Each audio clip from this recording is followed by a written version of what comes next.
What's going on, guys? It's Cimo, and I did something I haven't done in quite a while, and that was actually play some Yu-Gi-Oh! In person. For those of you who don't know, the YCS Las Vegas 3v3 event took place very recently at the time of recording this video, and I just wanted to make this video because it was an absolute blast, and I thought it'd be cool to sort of not only just talk about some of the fun things that happened with some of my best friends, MBT and Nimnim, who were my teammates, but also sort of treat this video as a primer for anyone who's looking to get into GOAT format, because that was the seat that I played. For those of you who don't know, when it comes to the 3v3 Ultimate Time Wizard, it's not all one format. So player A plays GOAT format, which was me. Player B plays Edison format, which was Nimnim. And player C plays Tengu, which was MBT. And so it's actually really cool that it spans three formats, but it's also, some people hate it because, like, I think everyone would honestly just want to play Edison, but that's like one of the biggest critiques I have of the 3v3 for Ultimate Time Wizard. I really hope in 2026, because Vegas has become the de facto location for the 3v3 for the past like 5 years, I really hope Konami like maybe is watching this and just makes it all Edison, because I think there were so many people we interacted with that just said we kind of wish we were just playing Edison, and someone had to get like the GOAT deck and someone had to get the Tengu deck, and people weren't particularly happy about it. I'm sure some people were like totally fine playing those formats, but Edison is by far and away the most popular Ultimate Time Wizard format, and I think they should sort of just take note of that and just, you know, let's see what happens, right? The attendance for this event was a bit lower than it was previously, but I think part of the issue with that is the fact that Konami did a very poor job actually promoting the event. I don't think they put out a single tweet actually mentioning that this event was taking place. I'm pretty sure we found out it was GOAT, Edison, Tengu because there were like people who were going to be judging the event that told us like in Discords or whatever that that was like the format. There's unless you go all the way into like the deep parts of the documents for the tournament, it was just, I feel like there would have been way more people like who attended this if they knew this was going on, and there was just no promotion of the event whatsoever. And I think that's just a huge miss, because a lot of people like playing older formats, and so it's neither here nor there. I wanted to just treat this video as sort of like a tournament recap, a primer for anyone who might be interested in playing some really old-ass Yu-Gi-Oh! And also just talk about the matchups. I pulled up some deck lists here that are like sample lists, not exactly what I played against, and just show you kind of like some of the intricacies, and just talk about the depth that this format has. GO format, for the most part, a lot of people would say it's pretty solved, just because like it's kind of been the same sort of thing for a while now. Like, you'll see every now and then like other decks will top here and there, and that's not uncommon, but there's definitely a hierarchy for sure. So I got relegated to the GOAT seat, and that's because I'm a boomer. I played Yu-Gi-Oh! Before both Gage and Joseph, so not really too surprising that they wanted me here. I don't mind GOAT format. I think definitely I prefer Edison, especially now that I've learned about it. If you asked me like 5 years ago, before I knew Edison was a thing, I probably would have said GOAT is a lot of fun, and it still is, but it's just different, and a lot of people don't really like how slow GOAT format can be. I think Edison really strikes like that perfect balance for me, but GOAT format's still a lot of fun. I think it's more like nostalgia than anything for me, to be honest. But really, the reason I wanted to make this video was also just a thank you to all of you. If you've been keeping up to tabs on my health journey as of late, between all of the recent diagnosis and the surgeries and all that stuff, I didn't think I was going to even be able to attend this event for one reason or another. And so it was really nice to be able to just kick back, see some of my best friends who live on the opposite end of the country, who I don't get to see very often. And we just got to shoot the shit for a weekend and just kind of just enjoy one another's company. And you really can't beat that. And that's one of the reasons why I love this game, is because it brings, you know, awesome people together. But it's also just as a thank you to all of you who were at the event, or even watching and, you know, supporting me, you know, behind the scenes. The amount of you who came up to me at the event and were just like checking in on how I was doing, or just, you know, sending your well wishes, or, you know, anything along those lines. We've really fostered an awesome fucking community, and so I'm very grateful to all of you for that. So enough of that. You guys are here to hear me completely crash and burn when it comes to GOAT format. So let's go ahead and get into it. So we actually played Warrior for this event. So there's a lot to talk about here. The best deck by far and away is Chaos Turbo, if you're unfamiliar with GOAT format. This is a sample list when it comes to Chaos Turbo. This is a bit old. I think this is from January 2024. But for the most part, the Chaos Turbo deck looks very similar to this. Just the current variants of it. If you look at like older ones, they were playing some different stuff. I'm sure maybe there might be a couple card differences like by 2025 standards, but last year I did play Chaos Turbo in the Ultimate Time Wizard. I basically almost played this exact list. It's very similar. So I figured this is like a good place to start. So this is the ultimate boogeyman of the format. If you're playing this format, if you're not playing this deck, you need to find a way to beat this deck, because this deck is like S tier, like tier 0, like the best thing you could be doing. So you're probably wondering then, okay, why am I playing Warrior, right? Well, Warrior is like the second best deck in the format in the sense that it's sort of like the anti-meta to Chaos Turbo. There's a lot of cards in this deck that are really strong into the Chaos Turbo matchup, and if you can get in fast and aggressive, and or you're able to like really just maximize what this deck is trying to do against Chaos Turbo, then you're going to have a pretty decent shot at doing quite well. Now, this is obviously assuming you're going to a field that's going to be like 90% Chaos Turbo, right? Because we're going to get into it. This deck has a piss poor matchup when it comes to control, like typical GOAT control. You think about, oh, I want to play GOAT format with my scapegoats and like my metamorphosis and stuff. This deck completely gets shit on by that deck. And so we'll talk about that later when we get into the matchups. But when it comes to like looking at the Chaos Turbo deck, the all-star of the Warrior deck is, of course, Blade Knight. If you've never seen Blade Knight before, it gains 400 attack away of one or less cards in hand. That is actually very relevant. But then also, and more importantly, I would say, if you have control no other monsters, the effects of flip monsters destroyed by battle with this card are negated. Looking at the boogeyman of the format in Chaos Turbo, look how many flip effects this deck plays. It plays Gravekeeper Spy, which unfortunately doesn't work with Blade Knight because it has 2,000 defense. So you're basically never getting over Spy with this, which sucks. But it negates Magician of Faith. It negates Night Assailant. It negates other things as well, like Decoichi. So there's a lot of things that Blade Knight just blanks, essentially, because one of the other best cards in the format is Nobleman of Crossout. So Nobleman of Crossout just targets face-down monster on the field and destroys it, and then banishes all copy out of both players' decks. So Chaos Turbo plays a lot of flips, and so you're trying to play like this sort of anti-flip deck, but then also like sort of this hand destruction game to be able to just really just get all of their cards out of their hand, because Chaos Turbo is very efficient at just building resources, and they're going to be trying to just bide their time until they get into a position where they can just use Chaos Sorcerer and BLS to like finish you off. But for the most part, the deck is designed to just whittle down the resources as the game progresses. The longer the game goes, the more favored Chaos Turbo is. The Turbo is kind of like a misnomer. It's Turbo because of how fast the deck plays relative to like other decks in the format. Like a deck like this is going to be like, you know, Blade Knight set 4 pass, which is, you know, kind of a running joke in the community that that's how this deck plays. But Chaos Turbo can go like, okay, turn 1 Thunder Dragon, get 2 Thunder Dragons, and then I can like do upstarts. It's very like a modern deck in GOAT format, if that makes sense. So looking at our deck here, what tools do we have to dispose of this? So Blade Knight's the all-star here. Being light's very relevant because we are playing our own Chaos Monster and BLS. Some Warrior decks will choose to play Chaos Sorcerer as well, but just having BLS is, I think, enough in my opinion. I think you're not really running enough of it. BLS is just like, you're obviously going to want to play BLS, but Sork is like debatable as to whether or not you want to include it because it can be bricky at times. Even BLS for me, this event was bricky. I think I only summoned BLS once, and more often than not, it was actually like rotting in my hand because I couldn't get myself into a situation where I had light dark to bring it out, which is very frustrating. So I couldn't imagine how much worse it would have been with Chaos Sorcerer. So Blade Knight's the heart and soul of the deck. It's also a warrior because Rhoda is at 2 in this format, which is really cool. And so we're trying to play a sort of warrior good stuff toolbox, which funny enough is what I played back in the day, which is one of the reasons why I wanted to try this deck out as well. You might be wondering, why didn't I actually play Chaos Turbo? Well, the reason for that is with all my like health diagnosis and treatments and all that stuff, I wasn't going to be able to commit the time to play the mirror or learn the mirror enough. I did a decent amount last time we played this event, but I wanted to play something that's a lot more simplified, because if I ran into a matchup where I played the mirror with Chaos Turbo, that is a very skillful matchup unless Trinity just sort of dominates over that matchup. And so if I went up against like some of the gods of GOAT playing the Chaos Turbo mirror, I was probably going to lose just because it's a very skill-intensive matchup. And so as a result of that, I decided to play a deck that's a lot more linear in its game plan and can really end the games quickly. Warrior, if you play Warrior, your games will go very fast a lot of the time, whether you win very quickly or you lose very quickly.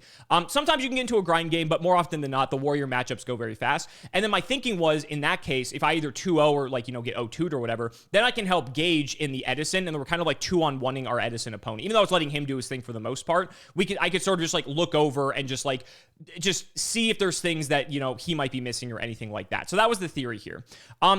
Even though I say this deck is linear, there's still a lot to it, and I think it's more about the nuance of like when you deploy your threats, necessarily than when it comes to, you know, you have way more options when it comes to a deck like Chaos Turbo. You need to be very specific and intentful with like how you're going to like proceed with like what you're going to like summon first. Like if you have a hand of a couple guys, which one do you want to throw out first to be able to like sort of like bait for things and then stick like your more like high priority threats later? And I think that's where a lot of the skill with this deck comes in. So Blade Knight, like I said, heart and soul, and since we're playing Rhoda, we are on the warrior package here. So let's go ahead and just show off some of the other warriors. DD Warrior Lady's limited. She's fantastic. She's really good at clearing out like Gravekeeper spies, just bigger threats that are harder to get rid of. And she's a warrior, so you can search her. So that's great. Dawn Zalug is fantastic. Dawn is basically just more copies of Spirit Reaper, but we'll get to that a little bit later. This deck was heavily inspired by the first place list from last Ultimate Time Wizard, so you can go watch that video too if you want some more insight. But Dawn is fantastic. If you've never seen it before, it's basically Spirit Reaper. When it does battle damage, it discards a random card out of their hand, or you can mill them for 2, which you're never doing. But it's great because it's a tutorable Spirit Reaper, and his stats are actually pretty decent. And this guy put in a lot of work this weekend. One of the Warriors' game plans is you're trying to simplify the board state so that like your opponent is in like a very low, you and your opponent, to be honest, are in very low resource states. And by consequence of that, your cards are better than your opponents when you're at low resources. So you should be able to dominate the game from that position, especially because you're playing stuff like Triple Solemn Judgment and the like. So you really just want to simplify the game as fast as possible. And then from there, you should be able to win over the course of a couple of turns. Exiled Force is also a nice warrior too. This is a good way to deal with flip monsters as well. This is one of the ways to deal with a set Gravekeeper Spy, which is one of the best cards in the format, and really just like one of the biggest problems this deck has is how to deal with Gravekeeper Spy. So Exile Force is great.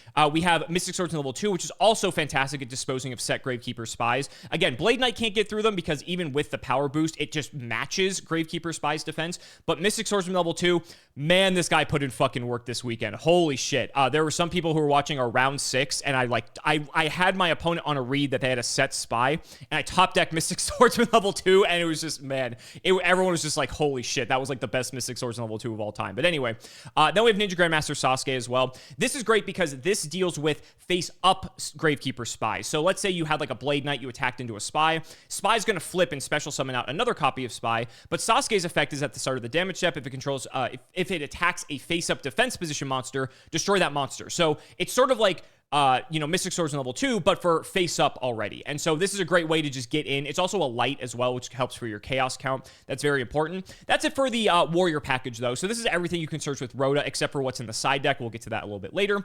And then you have just the other good stuff cards. Obviously BLS, we have a decent light and dark count, so it's like not too difficult to summon this card, but obviously your opponents can have their ways with like their chaos sorcerers and things like that to banish your stuff to try to keep you off chaos, because everyone knows everyone's playing BLS for the most part. So just a huge bomb, and if you can summon him, you're typically going to be winning the game. There are some instances though where you want to like special summon him in defense position and just use him as like a floodgate where you're just banishing your opponent's sets. BLS can actually banish set face down monsters where Chaos Sorcerer cannot. So if you have the read your opponent's on like a set Magician of Faith or a Gravekeeper Spy or something you do not want to flip up, and you do not have access to like Mystic Swordsman level 2 or Knock or anything like that, BLS can actually get the job done in that regard as well. So that's something you should not overlook in using this card. A lot of people want to slam it when they're going to win the game, and typically that's the case, but being able to use it sort of like more defensively is also something that is pretty good in some situations. Breaker, my favorite card of all time, is legal in this game, and which is wonderful. Fantastic card. Like, you're going to be playing this no matter what just because it gets so much value. It's a +1 that keeps itself on the field. The Chaos Turbo deck does play stuff like Jar of Greed and Regeki Break, so they do have chainables to this, which can be frustrating at times. You have to be very intentful with your Breaker, like when you do want to actually pop stuff. But there are some annoying things in the format, such as Snatch Steal, which Breaker can be actually used to like destroy, which then will allow you to get control of your monster again. We have Call the Haunted and Premature Burial in this format as well, and so as a result of that, you're then able to like pop those types of things, which will then in turn turn Breaker into actual removal. Breaker has a ton of good hits in this format, and so every deck's going to be playing it for the most part because the stat line is crazy, the effect is crazy, it's a dark, like, it's all upside. Breaker was banned at one point, for people who don't know. Breaker's nuts. And then we're playing Kaiku. So even though Kaiku's not a warrior, I mentioned earlier how we're sort of playing an anti-Chaos Turbo deck, and Kaiku fits the bill fantastically for this role. It's 1800, which is very big. You want to have monsters that are typically just high statted because we're trying to just have better monsters generally than our opponent in the sense that their bodies are bigger, right? So we have that going for it. 1800 is great for that. And then the fact that not only if it gets in and does battle damage, it can banish stuff out of our opponent's graveyard, which is fantastic for Chaos Turbo, because with stuff like Thunder Dragons, a way for them to easily build up light monsters in the graveyard. If you banish their Thunder Dragons, now they're no longer able to get to Chaos, and you've sort of locked their win condition out. But notably, while Kaiku's up, your opponent cannot banish cards from either graveyard. So even just establishing Kaiku as a sort of like pseudo floodgate is still really good, even if it can't get in. Like, let's say they have a set spy. If you have Kaiku up and they have the ability to go for Chaos, they need to clear Kaiku before they can actually go for those plays. So you can sort of use it as a way to slow the game down if you absolutely have to. A cool play you can do is like during your opponent's turn, you can like call the Haunted back up the Kaiku, like if they find a way to clear it. So that way that floodgate effect is still sort of in effect, and then it's going to really stifle their plays if they're on like a very chaos heavy hand. So Kaiku is an all-star in a deck like this. And then Spirit Reaper's in here as well. We've got 2 copies of this. This is basically just more copies of Don Zalug, but Spirit Reaper is really fantastic because it's able to, not only is it a dark, but it's also just able to like really help simplify the game, because Chaos Turbo is really going to be holding onto their power cards until they want to deploy them, right? So they want to hold the Sorks, the BLS, the Snatch Steel. They want all these cards for when they can get the maximum value out of them and really just use that to sort of like push the game in their favor. And so by being hyper aggressive with a card like Spirit Reaper, you're going to be able to just rip more cards out of their hand. And then by consequence of that, you're going to simplify the game immensely, which then heavily favors you, because once you start getting those cards out of their hand, you start seeing them hit the graveyard, you're going to be in a fantastic spot because they're not going to have like the best follow-up if you can hit those key cards. So having more cards to hit the hand is wonderful. It's also good just because it walls up as well. It's kind of weird because you don't really want to play stuff in defense position in this deck. One of the reasons this deck is good is because it's basically immune to Nobleman of Crossout for the most part, because everyone's playing this card because there's so many cards you want to hit with it: Gravekeeper Spy, Magician of Faith, etc.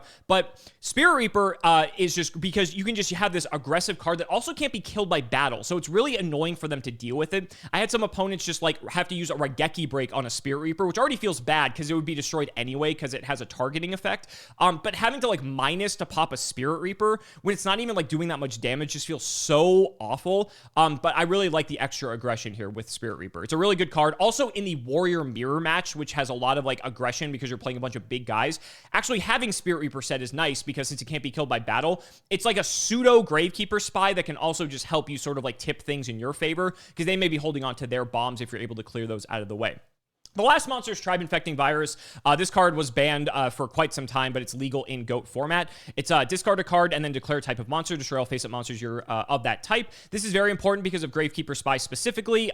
You need just a very efficient way to deal with this. So if your opponent goes, flip Spy, summon Spy, or if you attack into it and they get one off of it, you can use the Tribe Infecting Virus just to pitch a card, and then that'll just destroy all of these because you don't really care about the fact that it's Spellcaster. That only interferes with Kaiku specifically, but being able to use it to clear up stuff like in the mirror match, if they have like a couple warriors out, then you can use that to blow them out there. If they have like Chaos Sorks, Sork is also a spellcaster, so if the control Chaos Turbo player, has like Spy Sork, that'll wipe everything, which is pretty sick. But also if you need to kill off like a BLS, it's just a really solid card. The stat line's great, and pretty much every deck in GOAT plays this as well. So pretty low monster count at 15. That may seem very few, but that's actually with intent, because if you're familiar with Edison format, you're trying to, I want to say that this deck, you're trying to like open 1 or 2 monsters and a bunch of back row, and that's like the best opening you can produce. But that's also the Achilles heel of this deck at times. If you open a hand of like all monsters or all back row and no threats, that's a big problem. And so for anyone who's familiar with Gladiator Beast in Edison, that deck also suffers from the same issue. So the monster count is very low as a result of that. And I will say a majority of the games that I lost in this event were because I drew a hand of like all monsters, and that was very frustrating because if you don't have any like defensive cards to like protect some of them or to be able to help like kind of put the board back at parity, it's a really rough time. And don't worry, we'll get into that when we get into the matchup specifically. So that's it for the monsters. The spells, we have the Trinity. We have the Father, the Son, and the Holy Spirit over here. These are known as Trinity because, like, basically they're just, like, some of the most powerful cards ever printed, and obviously they're still banned in modern Yu-Gi-Oh! But you get to play them in GOAT. And a lot of people, this is, like, one of the reasons why people hate GOAT format, because these cards are very, like, swingy and can just really tilt the game in someone's favor. I would say, for the most part, if you and your opponent both see an equal number of these cards across the course of a game, then you should probably both be in a good, the game should be relatively even, all things considered. Obviously, with Chaos Turbo, they can get rid of stuff like Thunder Dragon with Graceful Charity, which basically turns it into a draw 3, which is disgusting, but it is what it is, right? And some people like this format because you get to play these cards, but these cards are very toxic, and I would say I saw them like a decent amount. There was one game I actually saw, I want to say Pot Duo, I think in like 2, if not 3 of the games in a single match, which was very gross, but that's neither here nor there. So these cards are all busted. Heavy Storm is a staple. Mind Control is actually in here at 3. This may look weird because we're not playing Synchros or Xyz, right? This is GOAT format. This is Boomer Yu-Gi-Oh! So you're probably wondering why this is here. This is a card that, because we said Chaos Turbo is such an important matchup to beat, that we're able to use this as essentially 3, 4, and 5 copies of Nobleman of Crossout. Now, it doesn't destroy the monster, but being able to take an opponent's Gravekeeper Spy, flip it up so that they don't get the activation is actually a huge swing, because that means they're going to have one less wall to be able to protect themselves with. In the best case scenario, if you Mind Control Magician of Faith to get back one of your powerful spells, or even like the Trinity, that's basically like game over. There's a lot of really neat applications for this card, even though you can't really do a lot with the actual monster itself. It's just worth it enough, and especially if you lose the die roll going up against Chaos Turbo specifically, you want something that can help tilt the game in your favor, because them going first really stifles your chances if they open even average. So having this as like more copies of Nobleman, just as a way to slow them down and sort of like help get the game back in your favor, is really powerful. And I was expecting a lot of Chaos Turbo. In retrospect, I'd probably only main deck 2 of this, because I played 1 Chaos Turbo throughout the entire tournament, which is kind of nuts. But yeah, with the other decks in the format, Mind Control is really bad into the other decks, but it's really good against Chaos. So I think in retrospect, I'd maybe only play 2 of this, but you never know what you're going to encounter when you actually get down and sit across from your opponent, right? So 3 Mind Control, MST is obvious. Nobleman, obviously, is just one of the best cards as well. Premat's something you actually don't see in all lists, like you see in Chaos Turbo. They don't even play Premature Burial, which you think would be like an auto-include, but in Warrior, it's good. It gives you an extra summon. There's not many ways to special summon in GOAT format. It's pretty rare. So just being able to have another way to like bring back a Kaiku to be able to rip out stuff out of their graveyard, being able to bring back like Blade Knight just to be able to deal with flips, bring back Dawn to be able to get in for damage. You cannot bring back Spirit Reaper because it's considered targeted and then it like destroys itself, which is really fucking stupid, but like whatever, that's the way the game works. Pre-mat and then as well as Call of the Haunted are both fantastic for this reason. The double Rhoda, the Snatch Steal is legal and is fucking nuts. This is a card that you really want to hold stuff like Mystical Space Typhoon and Dust Tornado for. If there's a way you lose games, it's because your opponent's holding Snatch and they're going to just yoink your monster and then just summon theirs and just like go for a shit ton of damage. Snatch Steal is definitely one of the most powerful cards in this format.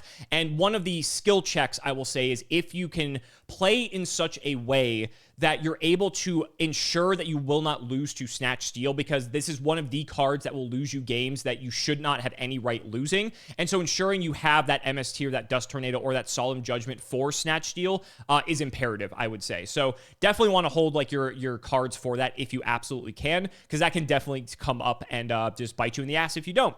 So that's it for, oh, actually, no, I was going to say that's it for the spells. We saw Smashing Ground. This is definitely something you do not see very often, but I like it as another way to deal with Gravekeeper Spy specifically, because if they just have 1 spy, I actually in one of my games had a situation where my opponent had 2 spies and I had a really aggressive hand, so I went Smashing Ground 1 spy, Ring of Destruction the other, and then they were wide open, and I'm pretty sure I got in with like Dawn. I don't know if I got in with Reaper too, but I at least got in with Dawn's Zalug, and that really tilted the game in my favor, and I think I won the game from that position. So I actually like the Smashing Ground, even though it's like not very common to be played. It's good at just dealing with like really big stuff. It kills like Chaos Orc, right? You know, BLS, things like that. But mainly it kills Spy, and that's I wanted like another card to deal with Spy, because Spy is being played in like almost everything, because it's just such a good card at walling off the aggression. There's not many like clean answers aside from like knock to it. So as for the spells, the traps, we kind of already talked about Call of the Haunted. Dust Tornado being main deck is very important, because being able to hit stuff again like Snatch Steal for the mirror match when your opponent's playing stuff like Solemn Judgment, being able to hit those preemptively can be a huge swing, because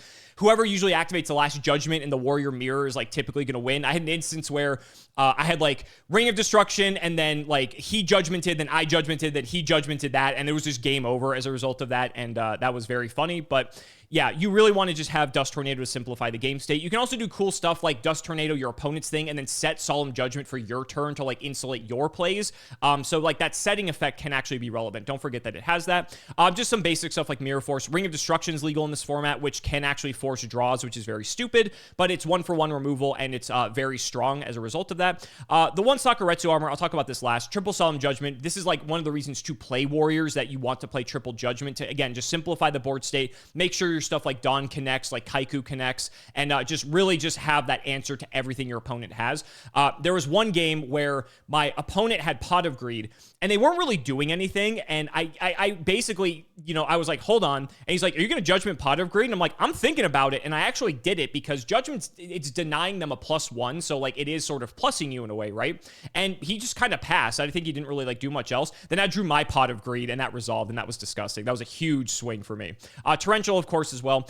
So the one sack, this is here because it's not terrible. It's like okay, like it's much better against Warrior than it is against Chaos Turbo, but Chaos Turbo still is going to attack you. I like the theory with this, because if they see you're playing one sack, they might think you're playing more, so they might actually respect it later on if they see it once. If you're going up against the Warrior Mirror, you're going to bring in the other sacks anyway, but if you're playing other decks, it's kind of like a mind game card. It's 1-for-1 removal. You're going to hit something with it more often than not, and I kind of like that theory of just like kind of like making your opponent fake themselves out, seeing only one copy of this, thinking that you have more. And it's like a fine card regardless, but some decks may not include any in the main deck, and they might just side the full 3. That's totally fine. So that's it for the main deck. Pretty solid, all things considered. We don't have to play an extra deck because we're not playing like Metamorphosis or like Cyberstein or anything. The side decks, I will say this is not optimal in the slightest. I meant to get Mystic Walks, which I have from the last Ultimate Time Wizard, but I could not find them to save my life. And Mystic Walk is a card. I will just go ahead and pull it up here if you've never seen it. You might have seen it if you're in Modern Yu-Gi-Oh! For time rules. Tribute a monster, select either its attack or defense, and gain that many life points. It's the anti-burn card, and you want this for like your burn matchups, like Panda Burn, Stall Burn, different things like that. And spoiler, that comes up, and we'll get to that a little bit later on.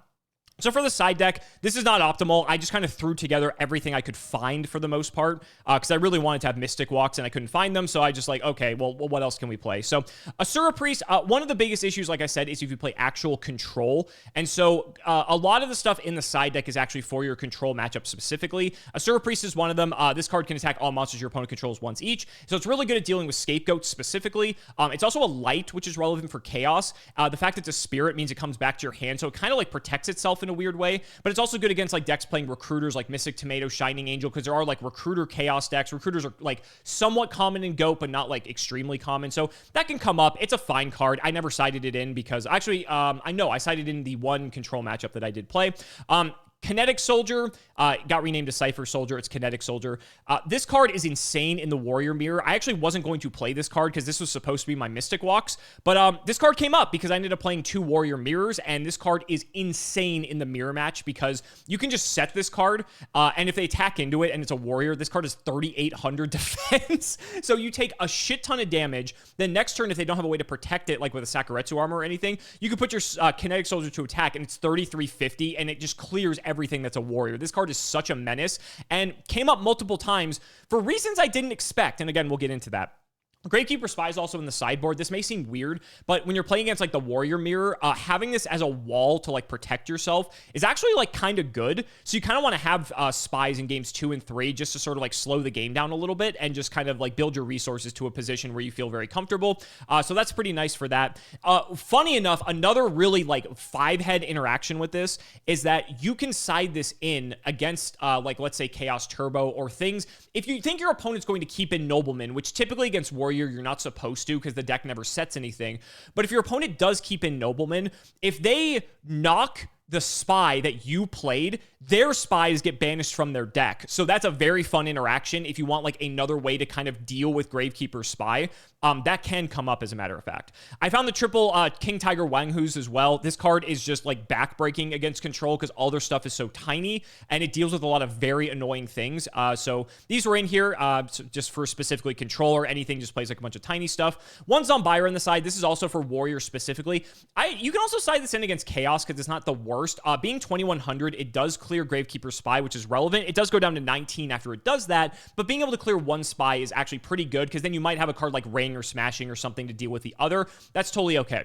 It's a Warrior, so you can search it with Rhoda, which is important. It's a Dark, so that means it's good for Chaos. And in the Warrior Mirror specifically, if you normal summon Zombira and pass, they have very few outs to a normal summon Zombira because usually like Sakuretsu Armor is a way to deal with Zombira, but there's not many other like things in the deck like you look up here that can just deal with an attack position Zombira. It's like Exiled Force and DD Warrior Lady, right? So there are times where you can just do that and pass and they can't really do anything, and it's really like obnoxious, but it's also kind of funny that that works that way. I also played a Swords of Revealing Light. This may seem weird, but against like the aggressive decks, which I played a lot of actually, Swords is good at just buying you time. Again, it's a card that doesn't have like a lot of answers. Like there's obviously like MST, Dust Tornado, I guess Judgment if you want to do that, Breaker. There are things to out it, but against like Warrior or like the super aggro decks, if you can do something like Mystic Swords in level 2 or Donzalug or something and back it up with Swords, it puts them in a really awkward position. Kaiku's another good one as well, just because like they can't attack over the thing, but they also can't, in the instance of like Mystic Swordsman, right? They can't set anything because then Swordsman's just going to clear. And so it's really awkward for them to kind of like navigate that. And then if they don't do anything, if you have like Dawn or Reaper, you're just going to eat a card out of their hand. So it puts them in this like really difficult bind that I really like what this card does out of the board. You've never sided against like Chaos or anything like that because it's like not that good. But against the hyper aggressive decks, it's pretty strong. And then for traps, the third Dust Tornado for the matchups where it's necessary, like Warrior or just like anything that plays a lot of back row. More Sakuretsu Armors. This is for the mirrors specifically, or once again, the aggro decks. Just Sakuretsu's fantastic against Warrior. It's a great card just because they're doing so much attacking and they don't really have many ways to deal with it. And then the double trap Dust Shoot. Dust Shoot is, even though this card's at 3, you would think this is an auto include in the main deck. The biggest problem is Dust Shoot is really, really fucking good against Chaos Turbo, and it's really mid, if not awful, against a lot of other decks in the format, at least in my opinion. I feel like it's crazy to like say something like that about this card, which is like very ban-worthy, but going up against Chaos specifically, you feel like it's almost like unlosable because then you know everything they have, and typically you can get rid of the best card in their hand if it's like Spy or whatever the composition of their hand is. That's also part of the reason why these these Chaos Turbo decks are playing stuff like Jar of Greed, the Upstarts, like Card Deaths, like just to sort of like mitigate the fact that Trap Dust Shoot is actually a card in the format. So it's crazy. You're only really siding this in for Chaos specifically. You could side it in for some other matchups, but against Chaos, it's really, really strong. So you want to see it definitely, especially if you are going first and can dictate that. So that, excuse me, that's it for the main deck and side deck as well. And so I want to talk about my matchup. So our first matchup was fucking crazy because we ended up playing against 3 people that were all playing burn decks. So they were playing like Lockdown Burn in GOAT. They were playing some sort of burn deck in Edison, which I don't even know what it was. And I think Joseph had to play against like Final Countdown or something. So they were all stall decks. So this is not the exact list. I'm going to show you some lists here. These are not like a card for card list of what these individuals were playing, but they played a lot of the same cards. Like turn 1, I was staring down Level Limit, Messenger, Nightmare Wheel, Wave Motion Cannon. I saw Lava. I think I ripped a Lava Golem out of their hand with like a Reaper at one point. Stealth Bird. So Desk Koala, like a Cyber Jar at one point I popped so that didn't resolve. I saw a lot of the similar cards here. So the purpose of this deck is to just like use cards like Stealth Bird to flip it up and down every turn, which deals 1,000 damage to the opponent, and protect that with stuff like Messenger of Peace, Level Limit, and you just win the game slowly by just burning them to death. You have Wave Motion Cannon for that. Nightmare Wheel does 500 damage every turn. Magic Cylinder is a huge burn card that's actually limited in this format. And so that's the objective here. And so I got bodied. Like, Warrior does not play very well into this deck because they have so many things to slow the game down. Funny enough, I ended up boarding in the Kinetic Soldiers because it's a level 3 with 1350, so it actually hits under Level Limit and Messenger, which is like not something that every card in my deck can do. So I thought that was very funny. There was an instance, actually, I think it was the first game, I had Mind Control, and they set a Morphing Jar, and I stole the Morphing Jar and, like, looked at it, and my opponent was on, like, very few cards, but I was going to lose from the burn. So I thought, fuck it, let's just flip the jar, and if I get Heavy Storm, I'm going to be, like, really favored here. We didn't get any spell and trap removal. We ended up losing 0-2 to this deck because we just got crushed. There was a very interesting scenario where I had, like, a tribe-infecting virus. I was on low life. I could have attacked into a thing, and it's like, if it was, like, Stealth Bird or Desk Koala, I could pitch a card to pop it so they couldn't reset it. In the case of Stealth Bird, reset it to flip it to do the final damage to me, but they just needed to draw, like, any burn card to kill me, and then that exact scenario happened where I did that. It was Stealth Bird. I did that, but it was really bad. We got crushed by this matchup. It was rough.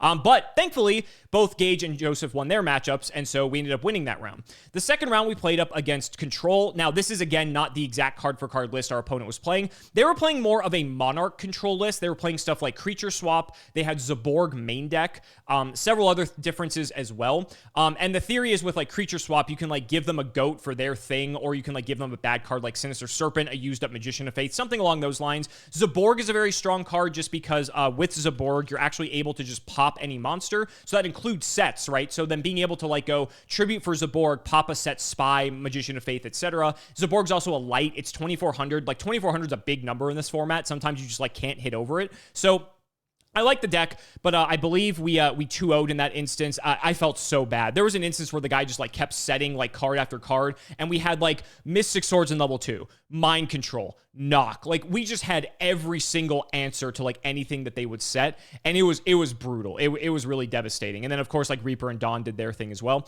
So we 2-0'd that, and then I forget who. I think Joseph won that round as well. So we were 2-0 at that point. Round 3, we played against Earth Aggro. Now, this was something that I had not, like, tested against, and this is not, like, the exact Earth Aggro list that we played. The Earth Aggro list that we played, they did play Giant Rat. They did have DD Assailant, Warrior Lady, Goblin Attack Force. They were also playing Grand Marg the Rock Monarch, and because it is Earth, as a matter of fact. Grand Marg, there we go. This card beat my ass. Holy shit. Our opponent won the die roll. I only won one die roll the whole tournament, which was fantastic. Our opponent goes like T-set pass. I do something similar, I think. I like maybe set Reaper or something like that. They go like Tribute Grand Marg pop, and then, or maybe they pop my back row. I don't remember. But there was this one moment, I think it was the third game, because I think he destroyed me game 1. Game 2, I like retaliated and like destroyed him. And then game 3, oh my God, Gage finished his match, so we were up 1. And then he's looking over at me and witnessed like an absolute murder. So the guy goes like, I have my hand. So this is one of the instances where my hand was all monsters. It was like, I opened both Gravekeeper Spies. Every time, for the record, every time I opened Gravekeeper Spy, I opened both of them. And that happened 4 times during the tournament. That was infuriating. So there was an instance my hand was like Spy, Reaper, and then 2 other monsters, I forget. So, like, our opponent goes, like, T-set pass, and I'm like, okay, it's an aggro deck. Like, we could get Grand Marged here, but, like, I need to, like, ward off just getting hit by, like, all these, like, big guys because they have, like, DD Assailants. Like, their guys are just, like, really big. So I wanted to just, like, buy time to find some back row to deal with it. So I go, like, set Spy pass, and I'm like, okay, if they have something to deal with Spy, I think Reaper's actually a lot better anyway, just because it's, like, also, like, unkillable by battle, and then we can sort of use that to tip the scales in our favor if we can wipe their board. So they go Tribute for Grand Marg, pop the Spy. And I'm like, okay, this happened game 1, whatever. They attack for 24. So I'm like, okay, good. Now Reaper's probably going to stick because they don't have a way to deal with it. So I go like set Reaper pass. I forget how they dealt with this Reaper. I don't know if they attacked it and it was Reaper and they like smashing ground it in main 2. They did something to kill it. And I was like kind of angry by that, but I'm like, okay, that's fine. I have a second Spirit Reaper. I can't set Spy into Grand Marg because it's just going to run it over. So I'm like, okay, I have the second Spirit Reaper. They were like, they're out of ways to really deal with it for the most part. So I'm like, I'm feeling pretty good. So I set the second Reaper, and then he goes summon DD Warrior Lady. And I'm just like, oh, I am cooked. This game is over. So then Warrior Lady takes out Reaper. Grand Marg gets in, and then I keep drawing monsters, and I literally have no way to just out this board of like 3 guys. And I'm just like, I'm like, that was it. And Gage was just laughing his ass off. So I got absolutely demolished by this deck. But like I said, that's one of the issues where sometimes you draw all monsters and it's like the worst hand imaginable. You really just do not want that to happen, which is why you play such a low monster count. But fortunately, because Joseph's actually good at the game, he won. So we were 3-0, which was crazy. And the funniest part of this whole thing is I called Brittany, my wife, just because I just wanted to, check in with her, see how she's doing. She's like, oh, how you guys doing? And I said, oh, we're 3-0. And she's like, really? Like, she was like fucking surprised or something. And I said, I say we're bad at the game, and don't get me wrong, we are, but I'm like, we're not that bad at the game. And so I told that to Gage and Joseph, and they're just laughing their asses off. So that was round 3. Round 4 is where shit hit the fan. So this was my first Chaos match, and this was actually a very close match. Game 1, I demolished him. I just got like really aggro with Reaper and Dawn, and he had no recourse. Game 2, he demolished me. I had an all monster hand once again. He has like Spy, Flip Spy, some Berserkerilla does like 4,400, and like just, I have no way to like answer this, so he just kills. I can't kill a Berserkerilla, which is pathetic. So I lose game 2. Then game 3, we have this like grind game back and forth, and his hand is very weak. I have this Spirit Reaper that's like sort of getting in. His hand is at one point Card Destruction, Regeki Break, Solemn Judgment, BLS with no Chaos and Graveyard. So he thinks for a very long time because the Reaper is going to sort of eat him alive, but he doesn't really have an efficient way to deal with Spirit Reaper unless he like Regeki breaks it, but it feels so bad to Regeki break a Spirit Reaper, right? Especially when you have like really low cards. So he goes Card Destruction to dump his hand to try to find something new. So he draws 3 cards because Card Destruction minuses him. And then I think he like sets a back row or something, and I may have had an MST for it or something. So he has 2 cards in hand.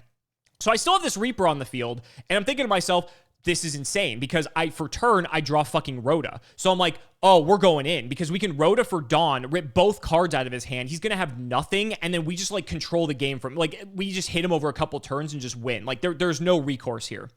So we do that line, and I'm like, this is it. Like, we got this. The 2 cards in this guy's hand, the 2 cards in his hand are Night Assailant, Magician of Faith. Now, if you're unfamiliar with Night Assailant, because this card works differently now than it did before, Night Assailant, when it's sent from the hand to the graveyard, you can target a flip effect monster and add it to your hand. So I attack with both. The first card I hit out of his hand is Magician of Faith. The second one is Night Assailant, which adds back the Magician of Faith. And I'm like, okay, I mean, that was a 50-50 on how that was going to go. He had no other flips in the grave, so Night Assailant wouldn't have had a target if we hit Night Assailant first. And you're thinking to yourself, like, how bad could it be, right? I mean, I think he had maybe like 1 or 2 relevant spells in grave, but nothing, I don't think he had Trinity or anything, if I recall. So it wasn't anything like backbreaking. And so you're probably thinking to yourself, oh, like, how much could that matter, right? That they add the fucking card back off of Night Assailant. They top deck Tribe Infecting Virus, summon Tribe, pitch them off, blow up my Dawn, and just attack my Reaper for 13. I'm on low life at this point, and this is the correct move, because next turn he can draw a card, just pitch it, pop Reaper, and just get in if I have no other monsters. I'm pretty sure I draw like a fucking Dust Tornado or a Trap Dust Shoot when he has like no cards in hand or something like that. So I can't out this fucking Tribe. So then I just put Reaper to defense. Next turn he draws, pitches, and just attacks me for 16. If I take another 16, I'm dead. Like, I was on like 4K or something like that because of just the way the game had been playing out.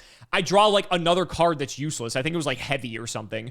And that was it. And I lost. And I was like, I cannot believe it came down to that 50-50, because having Tribe with no monster, like, yeah, sure, Tribe could have, I mean, you could have just normal, or no card to pitch, rather. You could still go Tribe attack into Donzalug, and, like, I guess you could have still technically done the same line, but, like, Tribe into Dawn, and then not get the damage. No, I guess, like, yeah, because you're only getting 200 from the Dawn, so it would have bought me 1 more turn, I think. But man, that was such a back-breaking top deck that it was Tribe. That was such an insane card. So the Night Assailant Moth thing really mattered. I could have maybe still lost regardless, because they could have popped Spirit Reaper next turn anyway.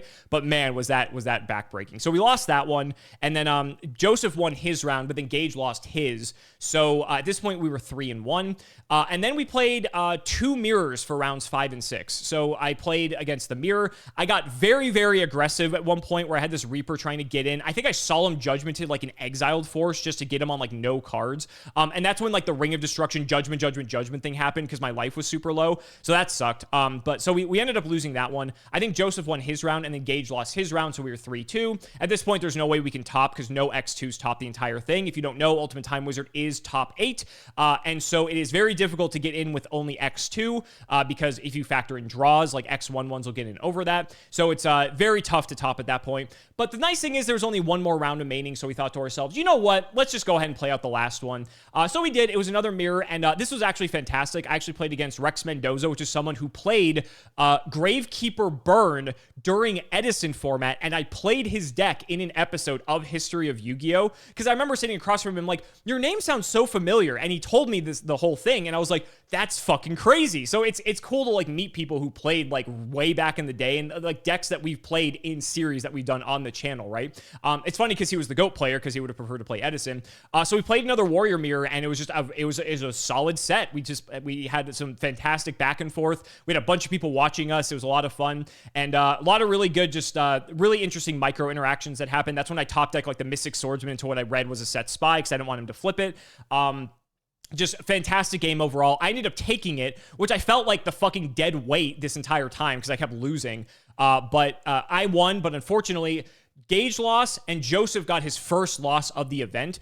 Even though no X2s topped, it sucks that, you know, the one time I did actually, or the one of the few times I did actually win, it didn't end up mattering, which is brutal. Gage played an absolute slog of a match and lost in a very unfortunate way, but it is what it is. That's Yu-Gi-Oh! At the end of the day. Overall, had an absolute blast of a time playing. I wouldn't have had it any other way. Obviously, we would have liked to like make it to day 2, but we only played 6 rounds because there were so few teams that entered the entire event, which was kind of nice. I'm not going to lie. As someone who's just getting older, it was nice that we got to show up at 11 and then leave at 6. And so we sort of had like the whole morning and the whole evening still ahead of us, which was enjoyable for anyone who goes to events. You know, sometimes you're there at like 8 a.m. and you don't get out till like 10 p.m., right? So you're there for like 14 plus hours.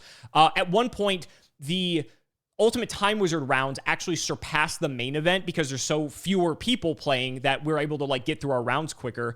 And we were just laughing that we were like done with round 6 when they were still in like round 5 of the main event. That was hilarious. But I would highly recommend, if like, you know, this older style of Yu-Gi-Oh! Interests you, I hope that maybe you learned something from watching this video. I still love like, you know, playing these old formats, even though like, you know, they're not everyone's cup of tea, but for me, it's nostalgic, and just being able to slam some of these old cards that I played when I was a literal child.